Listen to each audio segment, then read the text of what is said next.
વર્ણિવેશરમણીય દર્શનમ મંદહાસરુચિરાનનાંબુજમ પૂજિતમ સુરુ નરોત્તમૈર્મુદા ધર્મનંદનમહં વિચિંતયે.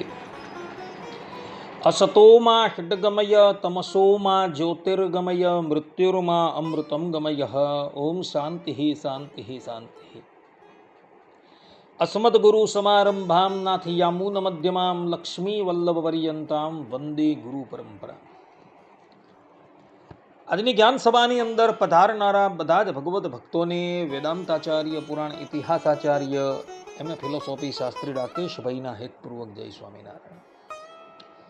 એક ભગવત ભક્તએ મને પ્રશ્ન કર્યો કે શાસ્ત્રીજી, શિક્ષાપત્રીના 88મા શ્લોકમાં ભગવાન સ્વામિનારાયણ એવું કહે છે કે જન્મા શૌચમ મૃતા શૌચમ સ્વસંબંધાનુસારતઃ પાલનીયમ યથાશાસ્ત્રમ ચાતુર્વર્ણ જનૈર્મમા. અર્થાત કે અમારા સત્સંગી એવા જે ચારેય વર્ણના મનુષ્ય, તેમણે જન્મનું સૂતક તથા મરણનું સૂતક તે પોતપોતાના સંબંધને અનુસારે કરીને યથાશાસ્ત્ર પાળવું. આ પ્રમાણે ભગવાન સ્વામિનારાયણે તથા ધર્મશાસ્ત્રીઓએ મનુષ્ય માત્રને જન્મનું તથા મરણનું સૂતક પાળવાની આજ્ઞા કહેલી છે. અને તે પ્રમાણે આ કળિયુગમાં જન્મનું કે મરણનું સૂતક આવે તો બધા જ લોકો 10 દિવસનું સૂતક તો પાડતા જ હોય છે. પરંતુ જે શિલ્પી છે, કારીગર છે, વૈદ્ય છે, દાસ છે, દાસી છે, સંન્યાસી છે, બ્રહ્મચારી છે, જે પરાધીન વ્યક્તિ છે, જેણે બીજાના ઘરે જઈને નોકરી આદિ કરવાની છે, એ લોકોએ શું કરવું? એ લોકોનું શૌચનું વિધાન શું શાસ્ત્રોકારોએ નક્કી કરેલું છે? એ સંબંધમાં આપ થોડો પ્રકાશ કરો.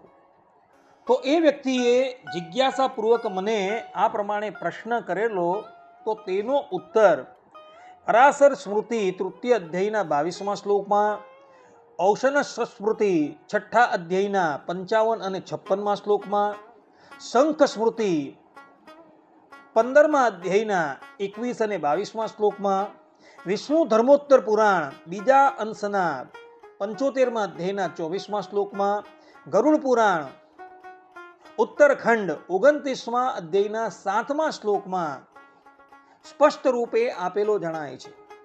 ત્યાં કહેલું છે કે શિલ્પિનઃ કારુકા વૈદ્યા દાસી દાસાશ્ચ નાપિતઃ રાજાનઃ શ્રોત્રિયાશ્ચૈવ સદ્ય શૌચા પ્રકીર્તિતઃ. અર્થાત કે શિલ્પી, કારીગર, વૈદ્ય, દાસ, દાસી, વાળન એટલે કે હજામ, રાજા, સંન્યાસી, વ્રતી, બ્રહ્મચારી અને શ્રોત્રિય બ્રાહ્મણોની તત્કાલ શુદ્ધિ બતલાવવામાં આવેલી છે. અને આ જ વાત ભગવાન સ્વામિનારાયણે સત્સંગી જીવન 5મા પ્રકરણના 19મા અધ્યાયના 69મા શ્લોકની અંદર પણ કહેલી છે. ત્યાં ભગવાન સ્વામિનારાયણ કહે છે કે રાજા ચ રાજકીયાશ્ચ ક્ષત્રિણો વ્રતિનસ્તથા સ્નાનાત શુદ્ધઃ સ્વસ્વકાર્યે ભીષક શિલ્પાદયોપિ ચ. અર્થાત કે સ્વયં રાજા, રાજકીય એટલે કે રાજાએ કાર્ય વિશેષમાં નિયોજેલા, અન્ન સત્રમાં પ્રવર્તેલા, પ્રાયશ્ચિત વ્રતમાં પ્રવર્તેલા, વૈદ્યો, સુતાર, શિલ્પી, નાઈ આદિક કેવલ સ્નાન કરીને તક્ષણ પોતપોતાના વ્યવહાર દર્શનાદિ કાર્યમાં પ્રવૃત્ત થઈ શકે છે. કારણ કે તેઓ તે કાર્ય કરવા જતા શુદ્ધ જ હોય છે. આ પ્રમાણે ભગવાન સ્વામિનારાયણ તથા ઇતર ધર્મશાસ્ત્રીઓ સ્પષ્ટ રૂપે કહે છે કે જે પરાધીન છે, જે કોઈક વ્યવસાયની ઉપર નિયુક્ત છે, એ લોકો કેવલ સ્નાન કરવા માત્રથી શુદ્ધ થઈ જાય છે. પરંતુ એમાં પણ એણે વિવેક રાખવાનો છે. શિલ્પી છે, કારીગર છે, વૈદ્ય છે, દાસી છે, દાસ છે, હજામ છે, રાજા છે, જે અન્ન ક્ષેત્રની અંદર નિયોજાયેલા છે, ઇત્યાદિ જ્યાં લગીન પોતાના કાર્યની ઉપર હોય, અર્થાત કે એ લોકો કાર્ય કરતા હોય ત્યાં લગીન એ શુદ્ધ છે. પરંતુ જેવા એ કાર્યથી વિરામ પામે તેવું જ એને સૂતક લાગી જાય છે.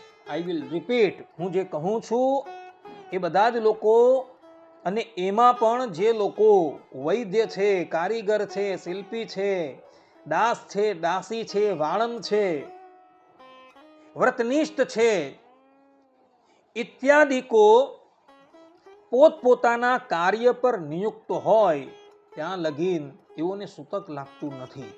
એ લોકો જ્યાં લગીન પોતાનું કાર્ય કરતા હોય ત્યાં લગીન એઓને સૂતક લાગતું નથી. પરંતુ જેવું એ કાર્ય મૂકી દે એટલે એ લોકો સૂતકથી યુક્ત થઈ જાય છે. માટે બધા જ લોકો આ વાત જે છે એ આત્મસાત કરી રાખે, અને જીવનમાં જ્યારે આવા સંજોગો ઉપસ્થિત થાય ત્યારે આટલા લોકોને શાસ્ત્રોકારોએ પોતાના વ્યવસાય દરમિયાન છૂટ આપેલી છે. એ વ્યવસાય દરમિયાન કદાચ એ કોઈક વ્યક્તિનો સ્પર્શ કરે તો પણ એ દોષનો ભાગી થતો નથી, તથા સામેવાળો પણ દોષનો ભાગી થતો નથી.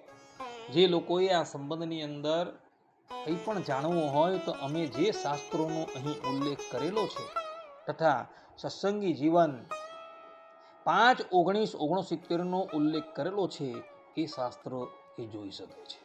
આટલું કહીને હું મારા પ્રવચનને અહીં વિરામ આપું છું. સર્વે સંતુ નિરામયઃ, સર્વે સુખીનો ભવંતુ, સર્વે ભદ્રાણિ પશ્યન્તુ, મા કશ્ચિદ દુઃખ ભાગ ભવેત. અસ્તુ. જય સ્વામિનારાયણ.